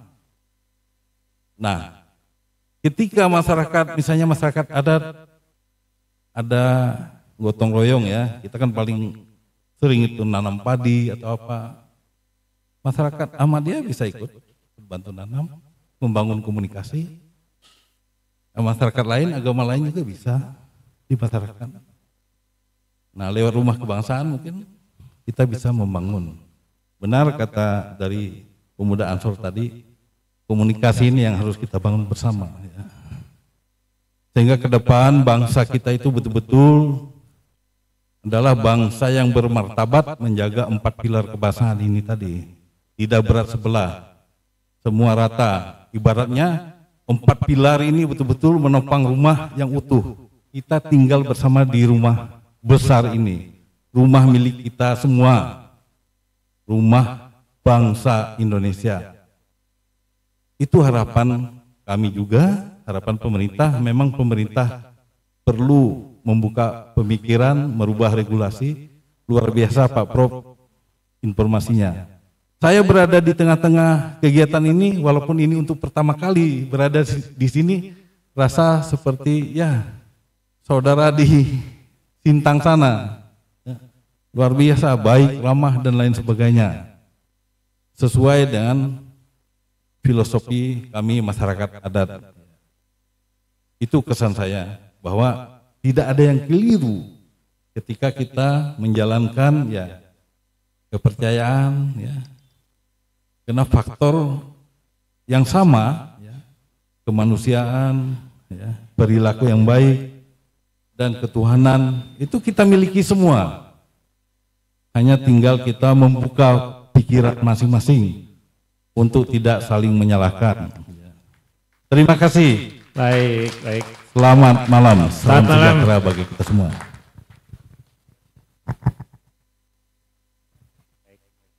Terima kasih untuk Panglima Kayo yang dari salah paham dengan silaturahmi, ruang perjumpaan jadi saling memahami ya. Jadi ini lagi-lagi kuncinya sering berkomunikasi. Nah, karena juga pasti kita juga diburu oleh waktu ya. Nah, kita akan langsung saja kepada saudara-saudara kita, tamu-tamu istimewa kita dari daerah Banten. Tadi di sentil sedikit Cikusik ya, dekat-dekat lah ya dari Banten. Nah, silahkan Bapak Kiai, Pak Ustadz muda kita, mungkin ingin menyampaikan bagaimana setelah beberapa hari ini atau mungkin juga beberapa waktu sudah berjumpa dengan saudara-saudara kami di Rangkas Bitung ya atau Pandeglang. Silakan Pak Ustadz. Saya duduk saja ya. Silakan, silakan. Berdiri. Boleh.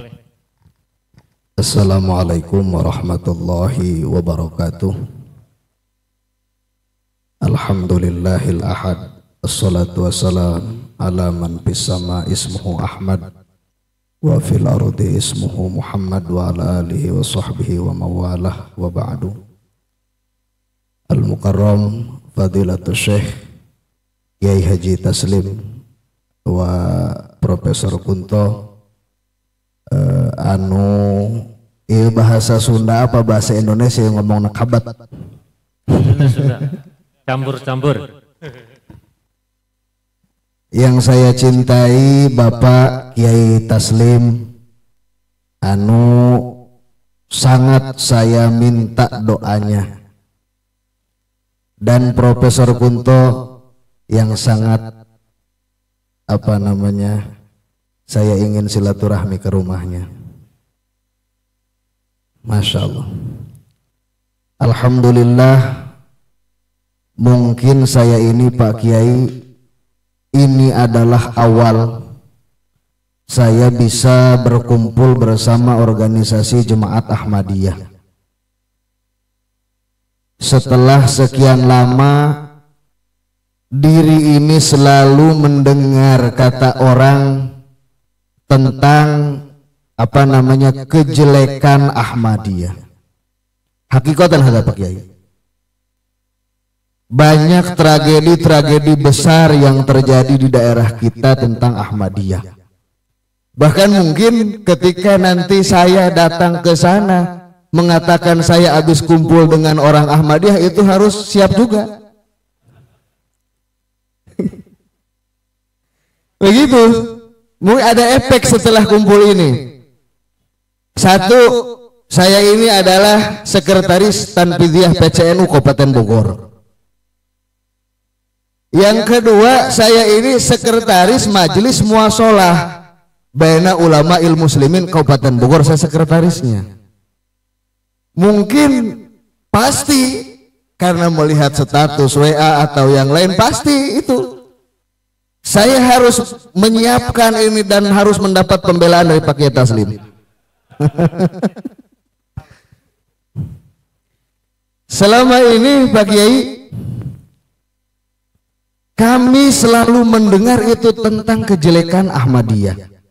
Bahkan cina ge sholatna beda, adannya beda, bahkan syahadatnya wa asyhadu anna Mirja Ghulam Ahmad Rasulullah. Ini di Banten sana begini informasinya Pak Kiai. Tapi setelah saya masuk semalam ikut melihat MKH, ternyata adannya sama Pak Kiai. Nah, jadi ini saya memohon doa, dan Pak Kiai, Profesor dan yang lain harus meyakinkan saya agar hati saya ini nggak berbelot ke yang lain lagi. Karena 2017 yang lalu saya pernah studi di Pakistan, di Islamabad, Karachi. Saya ikut organisasi di sana namanya Dawat Islami. berpusat di Karachi, Pakistan, dan sudah tersebar di sekian ratus negara juga. Di Tangerang sudah ada kantornya Pak Kiai Dawati Islami tersebut. Itu mah jelas saya menyaksikan perbedaannya. Setelah saya bergabung sekian lama dengan organisasi tersebut, itu baru ketahuan perbedaannya. Ini saya baru sehari atau 2 hari mengikuti agenda kegiatan Ahmadiyah, tetapi semua muamalahnya sama dengan yang saya lakukan di sana. Alhamdulillah. Saya keluar dari organisasi Dawati Islami karena satu saja Pak Kiai. Ada seorang pimpinannya yang ditugaskan di 3 negara, yaitu Syekh Muhammad Yasin. Dia ditugaskan untuk Indonesia, Malaysia, dan Singapura. Sekarang masih bertugas juga di Indonesia. Dia mengatakan begini, di mazhab Hanafi, khususnya di organisasi Dawati Islami, sholat dohor, asar, dan isya, sholat rakaat ketiga dan keempatnya bisa dihilangkan Fatihahnya, diganti dengan sallallahu ala Muhammad. Mantak tidinya rada ngambek saya tah Pak Kiai. Saya mah hiji ngorakene gitu kan. Mau basul masail pakai kitab hayu, ndek gelut ge moal kudu mundur ngorakene iya Pak Kiai. Gitu. Walaupun saya pernah dibiayai untuk belajar di Pakistan. Gitu. Saya bertanya kepada beliau waktu itu, ya Syekh, dari kitab apa, halaman berapa yang mengatakan bahwasanya rakaat ketiga dan keempat sholat asar, dohor, dan isya bisa diganti Fatihahnya oleh sallallahu ala Muhammad. Tolong tunjukkan kepada saya. Yang saya aneh bukannya menjawab dengan dalil, malah menyuruh saya sambil marah, ukhruj inta min hadal majlis. Begitu. Makanya satu saja yang saya ini di Ahmadiyah yang mau saya tanyakan, dan perlu penjelasan yang sejelas-jelasnya, khususnya dari Pak Kiai Taslim, tentang Imam Mahdi. Ini serius nih, perhatikan ya. Karena kami itu dari dulu-dulu sudah diajarkan, mungkin kisah saja tentang Imam Mahdi, di mana Imam Mahdi dilahirkan. Tapi memang dalam pertanyaan saya setuju dengan Pak Kiai Taslim, kita harus belajar Islam dari Barat. Karena ada dalam satu kitab At-Tadhkirah itu Pak Kiai mengatakan Imam Mahdi itu dilahirkan di Madinah, tetapi diturunkannya di negeri Barat di kitab Tadhkirah. Jadi saya mohon penjelasan kepada Pak Kiai khususnya sebagai pembicara agar menjadikan hati ini semakin yakin dengan Ahmadiyah, agar hati ini semakin bisa mempercayai supaya saya bisa menjelaskan di sana. Gitu Pak Kiai. Sebab kalau saya tidak mendapat jawaban ini, karena pasti ketika saya mengatakan sholatnya sama, adannya sama, ibadahnya sama, pasti ujung-ujung Imam Mahdi nu beda. Begitu Pak Kiai. Jadi saya dengan kerendahan hati, kami rombongan dari Banten ini 11 orang, alhamdulillah ini adalah pertama kali mengikuti acara Jemaat Ahmadiyah. Mudah-mudahan sebagai wasilah terbukanya Ahmadiyah di daerah saya. Karena di daerah saya ini kiai-kiainya satu muda-muda, yang kedua emosinya tinggi-tinggi karena turunan-turunan Jawara di sana mah. Jadi kiainya itu kalau kalah debat itu gelut mau bedog gitu. Itu maka Ahmadiyah waktu di Cigesik kunaon teh di layanan mau bedog deui. Orang Cigesik mau bedog panjang-panjang, kenapa Ahmadiyahnya enggak dilawan? Karena orang saya itu kalau enggak kalah dengan debat enggak mau dia. Begitu. Jadi mun bedog kudu jeung bedog deui. Ada panglima-panglima dari Kalimantan yang mendukung sekarang. Jadi Pak Kiai, supaya saya ini bisa menjelaskan kepada masyarakat bil khusus jamaah-jamaah saya yang ada di sana tentang bagaimana sih Ahmadiyah itu. Saya mau bercerita bagaimana, wong saya baru 1 hari 2 hari kok ikutnya gitu kan. Makanya saya memohon penjelasan kepada Pak Kiai agar dijelaskan sejelas-jelasnya kaifa Ahmadiyah wa kaifa fikrah inda Ahmadiyah bihali Imam Mahdi. Kadzalik jazakumullah alal waqt. Syukran. Assalamualaikum warahmatullahi wabarakatuh. Waalaikumsalam warahmatullahi wabarakatuh.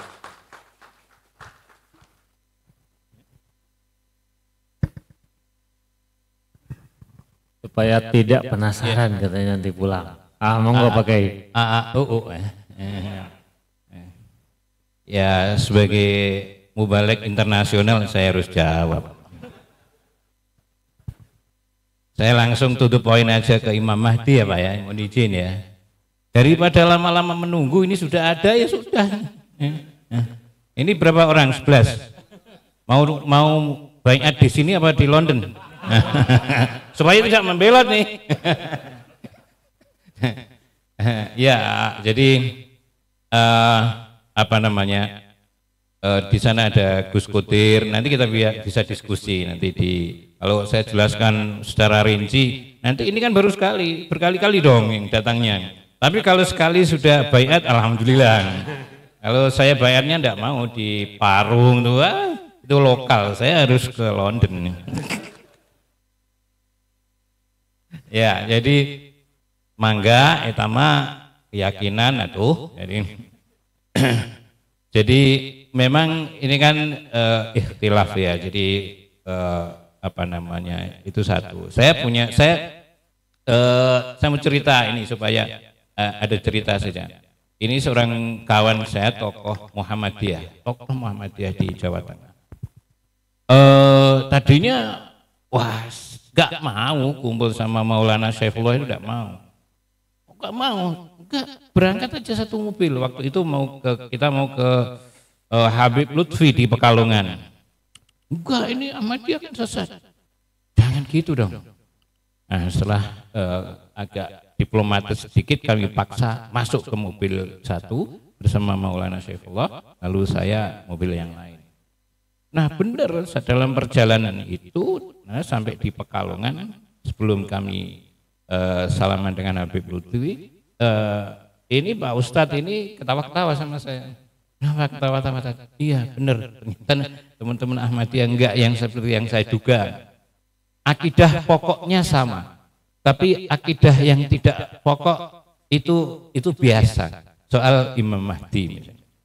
Nah, saya kira di sini yang apa namanya, saya kira kita sudah taslim lah, saya kira ya, sudah taslim ketika yang tidak pokok itu apa namanya, kita perspektifnya berbeda.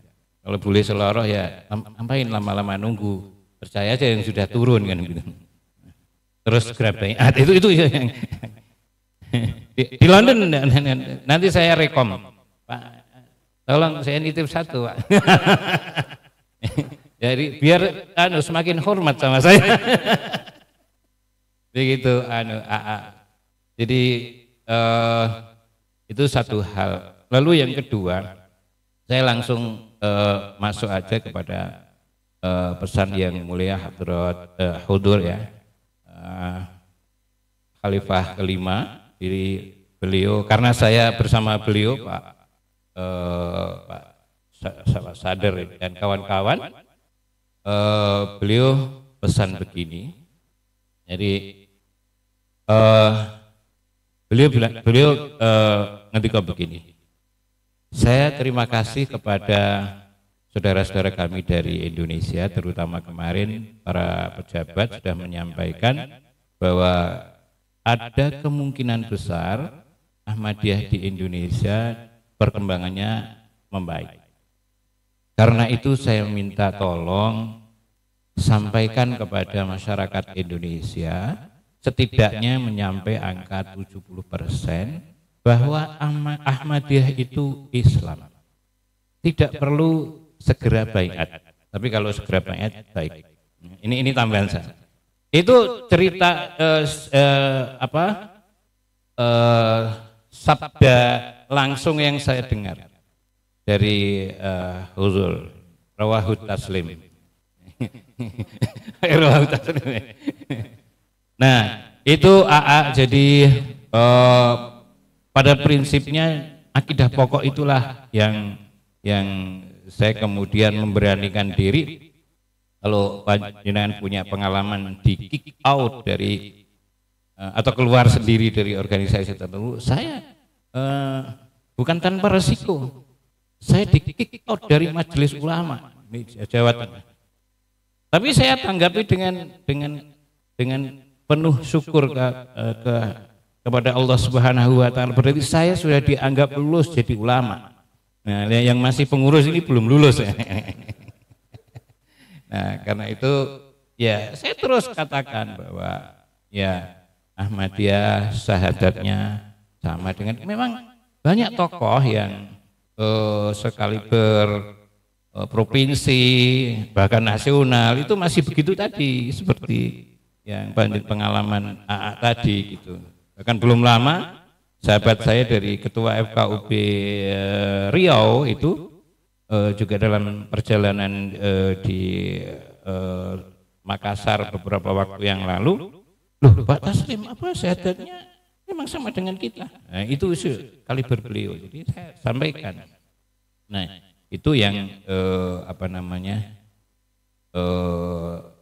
bisa saya bagi, tetapi nanti yang lebih mendalam nanti kita akan diskusi lebih serius gitu ya. Nah, tapi kalau penjelasan yang singkat ini sudah meyakinkan AA dan kawan-kawan yang 11, saya kira saya serahkan kepada para maulana untuk segera. Terima kasih. Ya, silakan. Ya, akan saya menambahkan yang saya tahu ya. Kebetulan istri saya juga dari Serang ya, istri saya dari Serang. Dari dulu Jalan Veteran, sekarang pindah ke Cipocok ya. Ya, saya juga mendalami tentang teologi Ahmadiyah.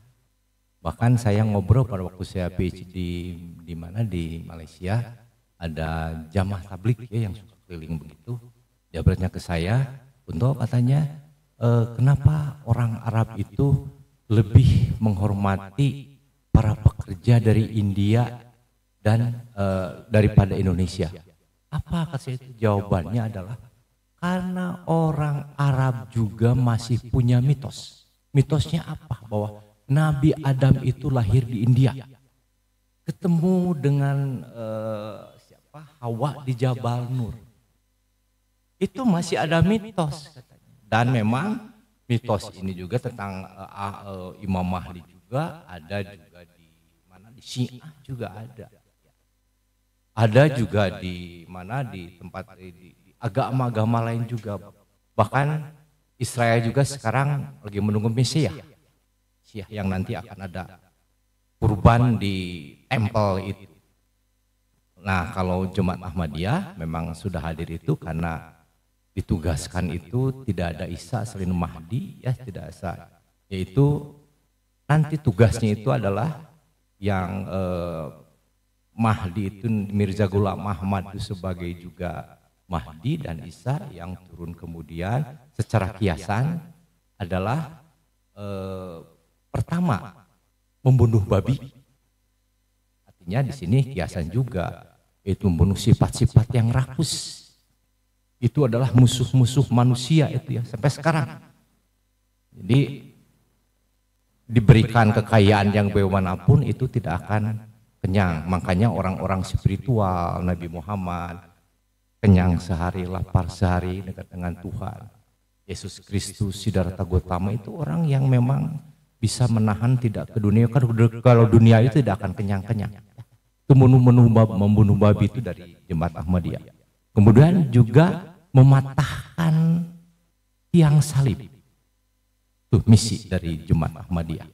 Mematahkan dengan salib, bukan mematahkan cara itu, tapi memperbaiki ada akidah Kristen yang menyatakan Yesus itu masih, Isa itu masih tinggal di langit hidup. Dan itu kata Mirza Ghulam itu mengotori wajah Islam. Apalagi nanti saya kira di NU juga ada pada waktu Muktamar tahun 26 menyebutkan bahwa Nabi Isa itu masih hidup dengan wadahnya di langit ya. Jadi sekarang tuh lagi nongkrong aja, nanti akan turun. Ya wal alam ya. Nah itu tugas daripada Mirza Ghulam Ahmad itu Ahmadiyah itu meluruskan, dan memang seperti saya katakan tadi, justru Jemaat Ahmadiyah itu yang menyerang secara tajam akidah orang Kristen. Tapi orang Kristen juga menanggapinya karena sudah santai ya, tidak teremosional, jadi sudah saja serahkan kepada masyarakat. Justru saya kebetulan punya mahasiswa S3, jadi seorang pendeta dari Protestan. Justru yang Katolik itu dikritik itu menerima. Protestan yang sekarang prosesinya besar. Dia bagus, disertasinya tentang bagaimana ajaran Protestan berkembang di Jawa Barat. Bagus sekali. Bahkan dengan bantuan dia itu saya masuk artikel ke Scopus Internasional. Q2, berat sekali. Tapi karena saya juga dari orang Garut bisa saling kolaborasi itu ya. Nah itu jadi yang saya tahu tentang Jemaat Ahmadiyah. Disertasi juga saya ditanya-tanya juga oleh profesor saya di Malaysia karena saya harus tahu teologinya ya. Nah itu saya bisa jawab semua pada waktu ujian itu, dan saya kira ini pengalaman bagus juga dari Pak Kiai dari Muhammadiyah ini Pak Saiful juga sebagai jembatan bagaimana supaya di Muhammadiyah itu mengerti tentang Jemaat Ahmadiyah. Dan saya kira Pak Saiful bisa memberikan pengalamannya. Langsung aja Pak Saiful, silakan nih. Ya. Nah, jadi kalau sebelumnya tuh kan sering dengar kita ada kelompok yang sering banget mendemo keberadaan Ahmadiyah ya. Tadi Pak Ustadz bilang kan baru sekali ya. Mungkin nanti kalau sering berkali-kali akhirnya bisa sampai seperti Pak Saiful bahkan nyampe ke Hadian ya Pak ya. Kalau beliau ini ke Inggris, Pak Saiful tuh di Hadian, India. Mantan ketua FPI ya. Silakan Pak Saiful. Bismillahirrahmanirrahim. Assalamualaikum warahmatullahi wabarakatuh. Alhamdulillahilladzi ja'ala taqwa libasas sholihin fatazawwadu bid'ah. Ahmaduhu subhanahu wa ta'ala hamdan lizuhdi wal qana. La ilaha illallah wahdahu la syarikalah wa asyhadu anna Muhammadan abduhu wa rasuluh. Amma ba'd. Bapak-bapak, ikhwatu iman yang saya hormati, yang saya muliakan.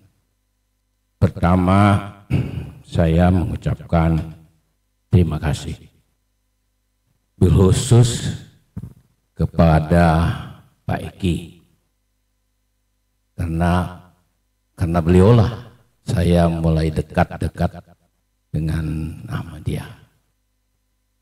Jalan jembatannya beliau. Pak Eki salah seorang hari ini pengurus besar Ahmadiyah besar, yang kebetulan beliau hari ini tidak hadir, tapi adanya Pak Iwan hadir pada kegiatan ini. Tadi disinggung oleh Profesor Kunto karena sering keluar selalu berdua dengan saya. Beliau dari akademis, saya mau balik kampung gitu, jadi ada perpaduan ya, yang kota dan yang kampung.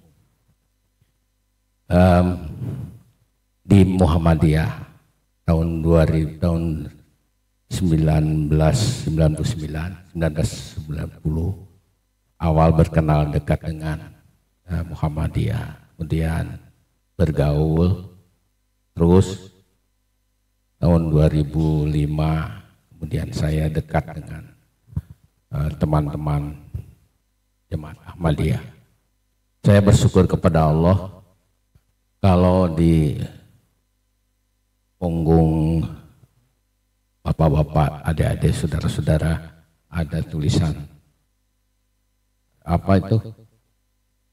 Love for all, hatred for none.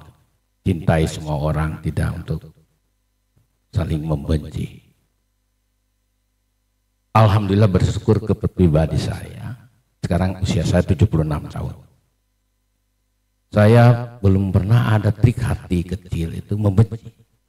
Padahal dulu saya mendemonstrasi ketika saya jadi ketua FPI, menggoyang-goyang pintu gerbang rumahnya Bapak Yos, rumahnya ketua sekarang pimpinan cabang Ahmadiyah Bandung Tengah ya, Pak Denny di belakang. Nah, saat itu malah saya yang pertama kali bertanya pada Pak Eki Seniman atau Tadkiro. Tapi saya pakaiannya kayak teman dari Panglima itu, pakaian gayanya gaya FPI di tempo hari itu, segala macam ya kan, sambil teriak itu dikit, suara agak sedikit ke mana. Nah dari situ inspirasi yang datang kata Pak Eki. Akhirnya Pak Eki mendapat di Eropa tentang Tadkiro aslinya. Lalu beliaulah menerjemahkan Tadkiro itu dengan bahasa Indonesia yang sekarang ada di tangan bapak-bapak yang sudah punya. Jadi awalnya seperti itu. Dan dari itulah hubungan kekeluargaan, persaudaraan sampai hari ini saat ini. Dan beliau pula yang me-WA saya untuk ikut ijtima Ansarullah ini. Ansor di atas 40 tahun, kolot-kolot aki-aki, ngumpul yang tua-tua, kan belum pernah ya. Kalau jalsa sudah berapa kali hadir, tapi kan campur baur ya kan. Yang muda ada hudamnya, ada yang lainnya. Tapi kalau yang tua-tua baru hari ini, yang namanya. Dan ini alhamdulillah saya bersyukur, kemudian ada waktu, saya bisa bersama-sama kumpul di Mubarak, katanya berlima, Profesor Kunto, saya, Pak Kiai Muda, Pak Gumai, kemudian Pak Gani dan lain-lain berlima berangkat ke sini. Kemarin baru di Muhammadiyah hari ini ada sesuatu yang mengembira buat saya, buat bapak-bapak juga. Kalau tadi dukungan tekanan itu komunikasi silaturahmi harus dimulai. Adanya two-way traffic gitu. Jadi kanan kiri, ya kan? Dan bukan dari sini, bukan dari sana. Tapi ada dari kita ungkapan keinginan untuk mencoba dialog dengan mereka. Ada enggak kita, misalnya pimpinan daerah atau pimpinan wilayah atau namanya ya pimpinan apa cabang yang datang seperti teman-teman almarhum Ketua Ijabi Kota Bandung yang baru beberapa hari nanyain siapa Ketua PD Muhammadiyah Kota Bandung. Saya kasih minta WA, saya mau datang. Baru mencoba datang sendirian. Itu sekarang yang menjadi kepala sekolah-sekolah Ijabi Ikatan Jamaah Ahlul Bait Syiah di Bandung, di Arjaman. Kemana nomor ini? Siapa namanya? Pengurus baru sekarang Al-Ustaz Isyana. Datang sendiri.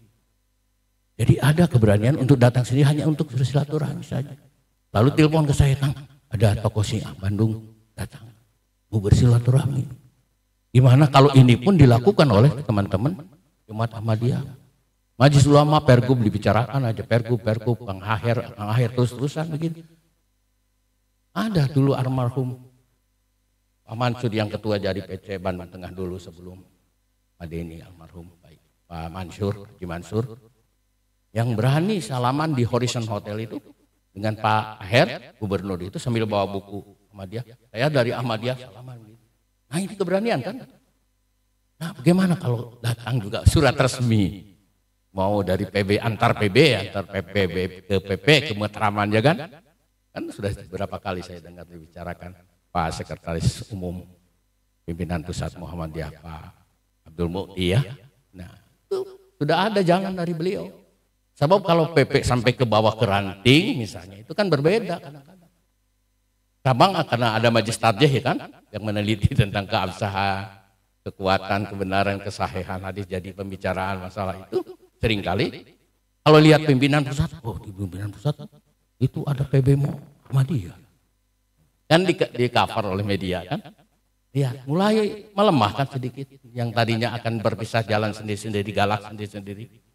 Cabang nanti lunak lama-lama. Oh iya, wilayahnya nanti datang. Sebab ini ada contoh baru kemarin, Rakernas LDI yang dihadiri Rakernas LDI yang dihadiri oleh Pak presiden, kemudian ada Prabowo yang lain-lain. Itu baru mau spanduk dipasang. Itu Majelis Ulama Indonesia Jawa Barat sudah undang ormas Islam membicarakan penyimpangan kesesatan LDII, Lembaga Dakwah Islam Indonesia. Nah, jadi karena silaturahmi itu nggak bisa penjelasan itu tertutup, udah belum apa-apa sudah tertutup. Nah, biar nggak apa-apa, saya menghimbau teman-teman dari Jemaat Ahmadiyah, kirim surat boleh, minimal misalnya 5 orang saja yang dianggap bisa dan mampu menjelaskan, datang kirim surat dulu akan silaturahmi Jemaat Ahmadiyah Jawa Barat, misalnya ke pimpinan Majelis Ulama Indonesia Jawa Barat Istiqomah itu kan dekat gubernuran, datang langsung berikan surat, terus kemudian datang ditentukan waktunya atau kesediaan waktu datang kapan, nanti ditutup pintunya semua, biarin aja di luar dulu, nggak apa-apa kan ada kamera nanti masuk, nanti kan ada, nanti jadi viral MUI Jawa Barat menolak didatangi, ya nggak apa-apa. Asruburido atau jaludu wada musakwa minalamil bawah, sabar dan tajalud kan ini tajalud. Sabar itu rendah hati, akhlaknya mulia, memuliakan orang. Ya tidak ada rasa dendam. Idfa billatihi ahsanu sayyi'ah, kan begitu kata Allah. Balas kejelekan orang itu dengan kebaikan. Nah ini karakter Muhammad Ahmadiyah. Saya terapkan coba di LDK kemarin. Satu lembaga baru yang saya anggotanya LDK Lembaga Dakwah. Sudah mulai dibicarakan oleh 2 orang pleno pimpinan wilayah yang baru musuh, seperti Profesor Dr. dua-duanya. Mengatakan bahwa kita punya garapan dakwah LGBT. Nah, sudah mulai kan? Komunitas goes. Sama dengan Ahmadiyah tadi lihat. Kemudian juga WTS. Kemudian juga Napi Lapas. Ya kan? Terus kemudian lain-lain. Lalu saya nanya ke pimpinan wilayah, boleh enggak kita nih LDK, Lembaga Dakwah, mengadakan mencoba komunikasi hubungan dengan teman-teman yang madhabnya berbeda dengan kita.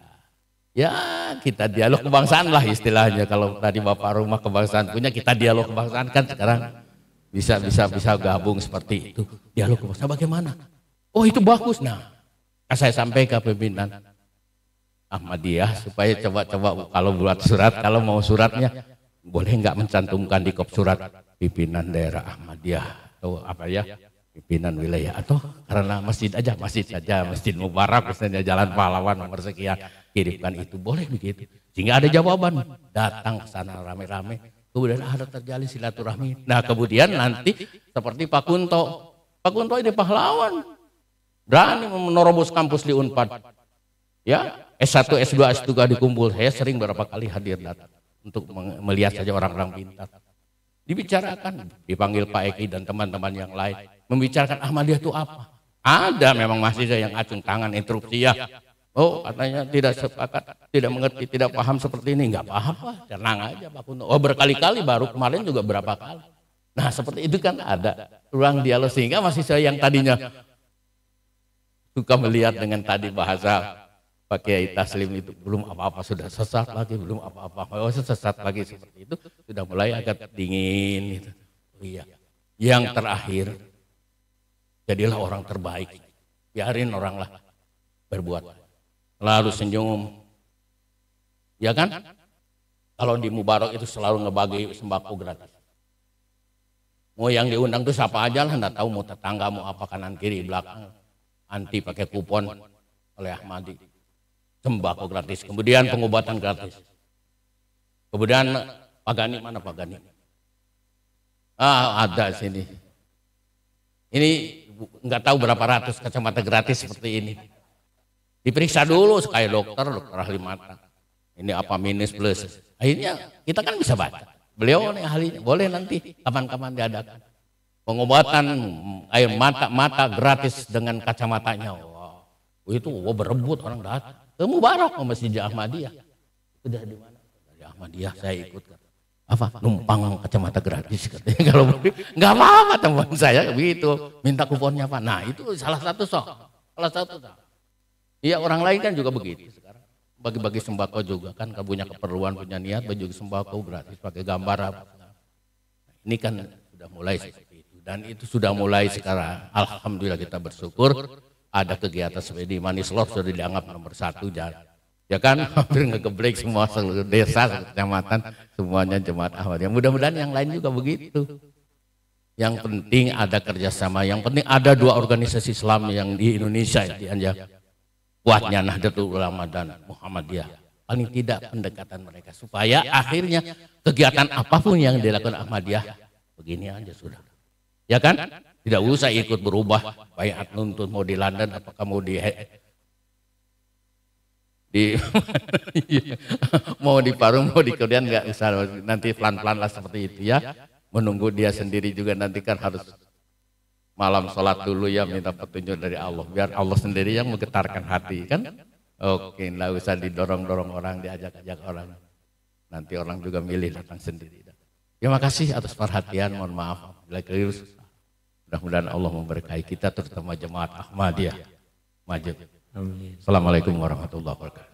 Waalaikumsalam warahmatullahi wabarakatuh. Menarik sekali obrolan kita, bincang santai kita malam ini.